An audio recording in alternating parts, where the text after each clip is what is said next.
một đồng tôi tiêu tôi cũng thấy rất là phải tính toán xem cái đồng tiền đấy mình tiêu nó có đúng mục đích không. Nếu như tiêu không đúng mục đích thì mình tự về phải sám hối với chính mình. Đấy, cho nên là ở đây có rất là nhiều anh mua khóa Ebila, mua trên Ketching xong rồi lại không học, hoặc là kỳ vọng rằng là mình cứ mua đi xong tự nhiên chữ nó ngấm vào người. Thôi tùy các anh chị nhá, tôi chỉ nói đến thế thôi. Đấy, anh chị biết rồi anh chị phải làm gì rồi. Nào anh em chụp đi, chụp màn hình gửi lên nhóm đi các bạn. Chụp màn hình của mình gửi lên nhóm đi tôi xem các anh em mã kênh như nào. Bởi vì lớp hôm nay của chúng ta đông như này, 130 người như này.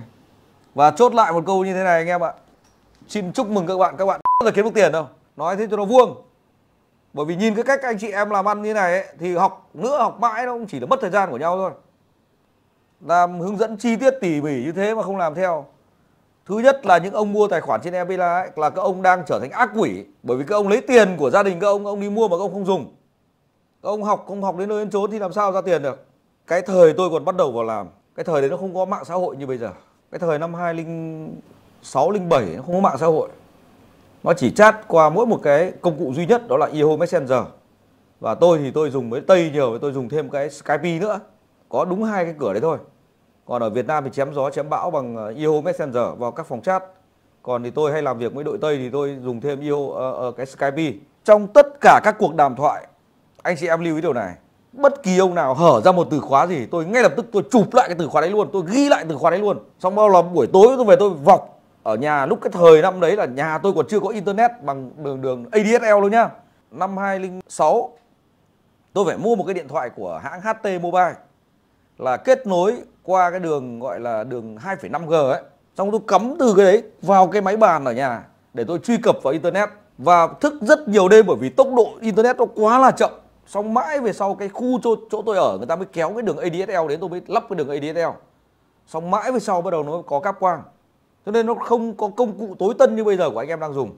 Mà tôi vẫn phải cặm cụi, tôi phải đào tất cả những thứ. Chỉ cần biết một cái từ gì đấy, một cái từ khóa nào đấy mà ai đó nói cho tôi biết ở trong cái nhóm nào đấy, thì ngay lập tức là tôi về tôi đào bới lung tung trên mạng xã hội, trên internet. Đợt đấy search là bằng Bing, nó không phải là Google mà là đợt đấy search qua Bing. Thế là tôi tìm tất cả mọi nơi xem là có cái gì nó liên quan đến cái đấy không. Tra tiếng Việt không có, tra sang tiếng Anh. Tra tiếng Anh dịch nó không đúng, dịch các kiểu, dịch ngược, dịch xuôi, dịch tái, dịch hồi, xem nó có không. Xong dịch ra ở trên tiếng Anh không có, tôi dịch ra tiếng Nga. Bởi vì lúc đấy tôi biết là đội Nga nó rất là siêu. Tôi dịch ra tiếng Nga, tôi lại Google bằng tiếng Nga. Cảm ơn bạn đang theo dõi kênh YouTube của Phạm Thành Biên. Nếu như bạn thấy những cái giá trị hay, bạn có thể chia sẻ giúp tôi video này đến cho bạn của bạn. Xin cảm ơn bạn. Cho nên bây giờ anh chị em có quá nhiều thứ mà đã được tôi đúc rút hết tất cả trên cái bài giảng trên Ebila rồi. Mà tôi nhìn cái cách anh em làm như thế này thì anh em đòi hỏi kiếm được tiền thì xin chúc mừng bạn. Bạn trở thành ác quỷ rồi. Không phải là thiên thần nữa rồi.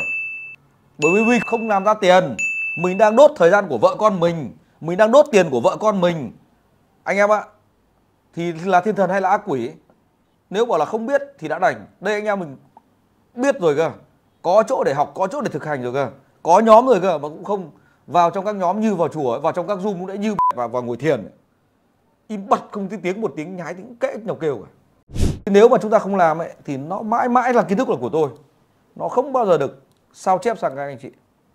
Cho nên là anh chị em phải làm, anh chị em phải chiến. Và nếu như học một lần không đủ thì học 2, 3 lần, 5, 7 lần. Ở trên Ebila có rồi đúng không ạ? Trong vòng 12 tháng chả nhẽ không cày được đến 5, 6 lần.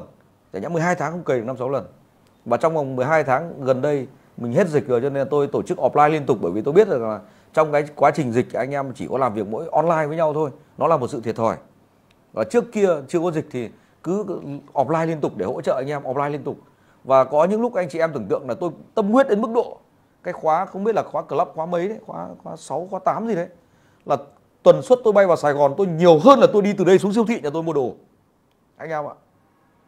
Đấy, để hỗ trợ anh em thôi, để cho anh em kiếm được tiền thôi. Bởi vì tôi cũng rất là am hiểu là anh em đã bỏ ra mấy chục triệu anh em đi học là tôi rất là sót. Và tôi bằng mọi cách để tôi hỗ trợ cho mọi người.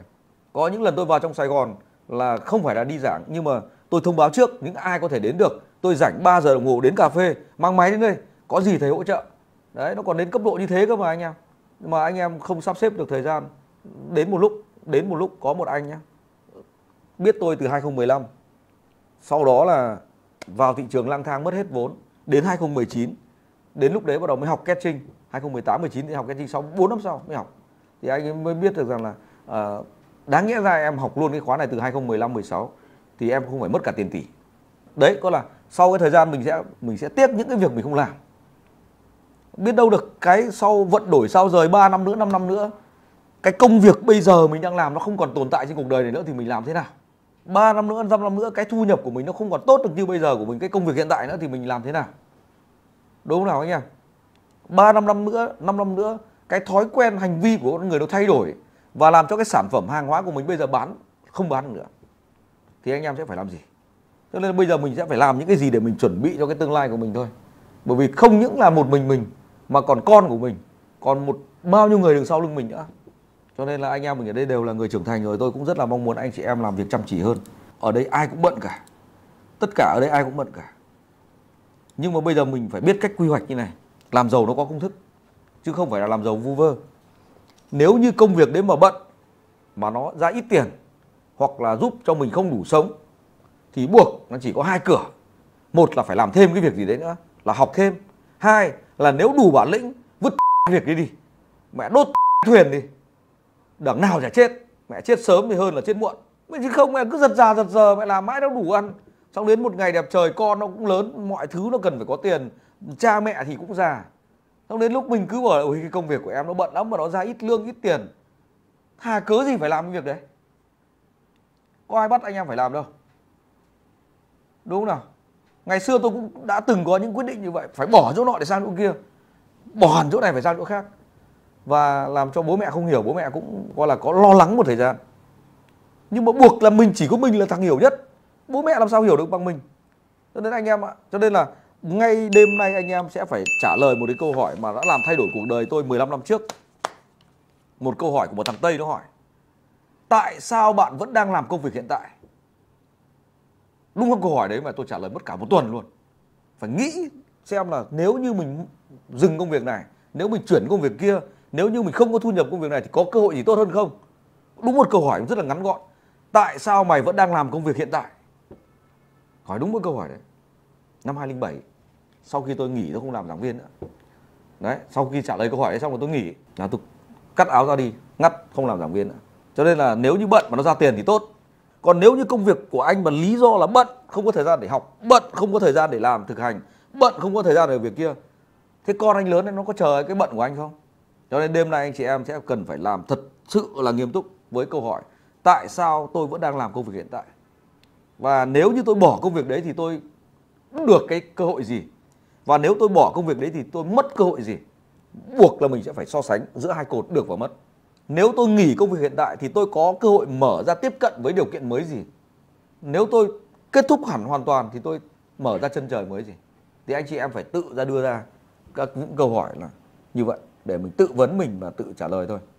Còn anh em ở đây mà vẫn cứ làm theo cách như thế này thì tôi tin rằng là 1 năm nữa, 2 năm nữa, thậm chí 5 năm nữa nó chả có gì thay đổi cả. Chúc mừng bạn đã xem hết video của Phạm Thành Biên. Ngay bây giờ bấm vào nút đăng ký, bấm vào nút chuông để nhận được tất cả các bài phân tích, tất cả những cái video kế tiếp của Phạm Thành Biên từ trên kênh này. Ngay bây giờ bấm ngay.